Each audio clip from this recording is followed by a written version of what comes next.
Hello, everybody, and welcome. So I'm reacting to a brand new song that just came out. I think today, didn't it? Yeah. It's sadly by a band I used to actually really like, but I just read some of the lyrics. That's all I've done so far, and was like, "Whoa, this is not like their other stuff." Yes, I know some of their older stuff is a little bit on the not so godly side, but oh my gosh, this is interesting. So I'm gonna be reacting to a Metallica song that's just came out called "If Darkness Had a Sun." Fix my camera thing, and yeah, let's get right into it.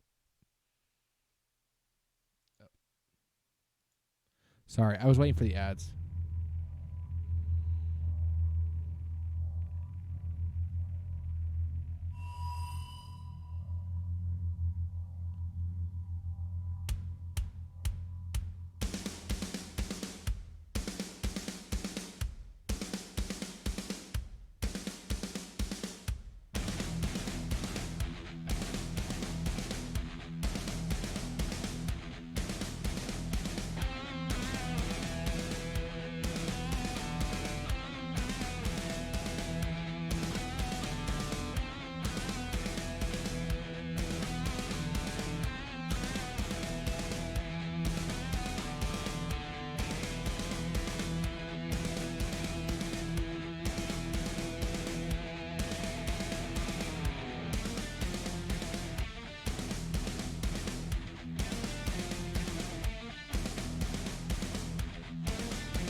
Oh, right before you start singing, I was just about to mention this is a long intro.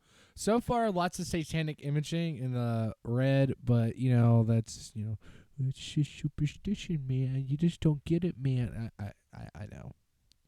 So far, the song is musically excellent. It's very different. It's not as it's got a little bit more melody than rhythm. So looks like he's about to start singing. So I'll back up just a little bit.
Humana presents three. Thank you, Humana, for scaring me away. Let's just go over the lyrics. Oh Lord, help me. There's a lot to take in this. So, the repeating of temptation. Hold on, I need to look something up first. What's the lead singer's name? Me over here. I used to be a really big fan. Now I'm like, what's his name?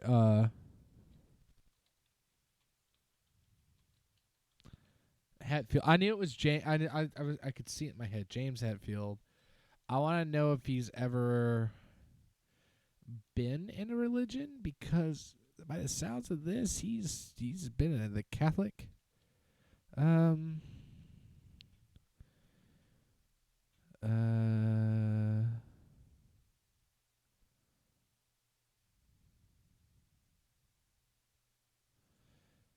Apparently, he was a Christian Scientist. Believe.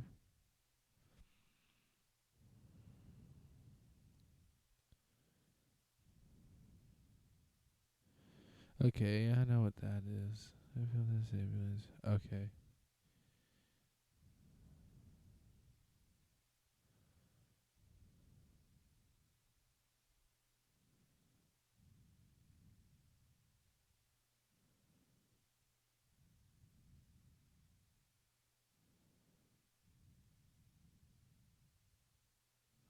So he's what we call a Gnostic. He believes that there is a God or something that watches over him, and he believes the cross is okay.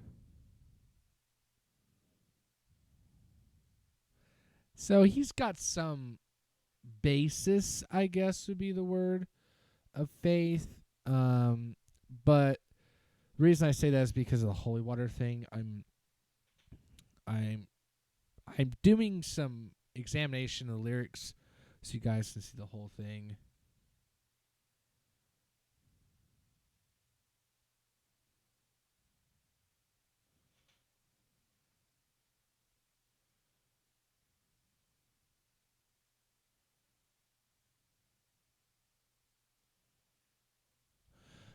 So the temptation is obviously a reference to the sin nature. The beast still shouts for what it's yearning.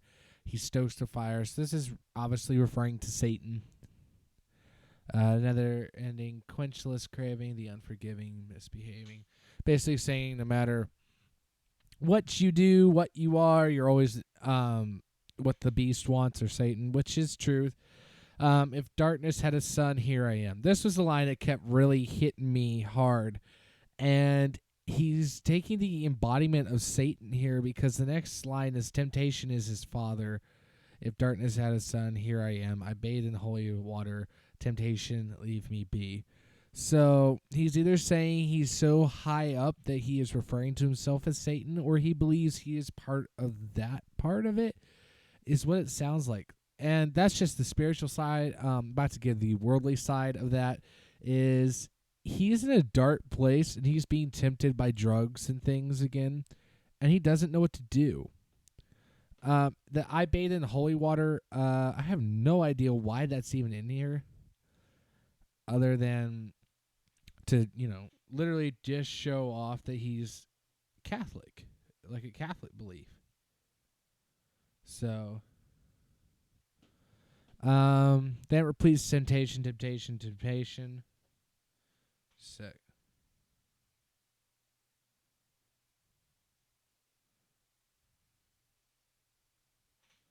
Sorry. Family matter. So paint your eyes black as sorrow. Hide yourself behind tomorrow. This is in many things. Painting your eyes black is a symbol in witchcraft that you're of a certain high rank. It also could be that he doesn't want to see what he's become, so he'd rather just hide. Tomorrow won't have that problem. Nightmares search for infiltration and domination and captivation. So we'll go one by one. Infiltration could be seen as oppression, domination. Infestation is infiltration. Oppression is domination, and captivation is possession. I mean, it's the three things that demons do to people, and it makes sense why he's calling that nightmares. Then it continues with this if darkness had a son thing, and then it goes return again to where it's darkest, dragging home this heathen harvest and all the children subjugated, manipulated, and propagated. I think this is just a political line to say that our children are propagated into believing so much that they shouldn't, which I'll agree with to a point. But the way he's putting this out is that, there's a heathen harvest, and that's what's wrong with our children, which is proper, but it's such a dramatic take. It's almost like he's saying that these kids can't be saved, which is wrong. It says you lead your children astray, that God will take revenge on them, or wrath, I should say. And it's just saying that he's returned to his darkest spot. And it repeats, this if darkness, son. I don't know. It just seems very odd for James Hetfield, considering what used to be the worst song was like, what was it called? There wasn't as many as this. This is pretty hard hitting, if that makes sense. It's like there's no middle ground anymore, and it's just a big hit like that against God. And a lot of people are doing that now. On the spiritual side of things, I think he's just upset because his life is so successful, but his mother had to die. And I think the other thing is that he gets a lot of criticism for things. And I honestly do believe that Christians should be less judgmental of people. I'm not judging him for his choices. I just think that if he talked to some real Christians, that he would maybe be a little more set off straight. This song musically is excellent. I just think that spiritually, if you're going to listen to this and you're a Christian, you're literally inviting the enemy to tempt you worse than you already are being tempted. If you're going to listen to this for any other reason, then you're just curious. Really, I would say that this song is just a good song if musically, and if you don't care about your spiritual health. But other than that, it's very repetitive. I will say that. I mean, it was catchy. The drums were nice. There was just some, problems with some of it, but it was very interesting. Better than I expected. I was expecting it to be way different than that. So. But yeah, you guys have enjoyed this. Please do like and subscribe. I'll be getting to more music and more stuff soon. I've been looking at some music, studying what's going on in the Australian places with this man named King Dracula. He hasn't done anything too overbounding yet. The closest thing was crowning himself with a crown of thorns kind of deal, but other than that, there's really not much that I've seen, not compared to like Tenacious D's stuff of old, but I'm trying to stay with more of the new things. But yeah, thank you guys for watching. Please do like and subscribe.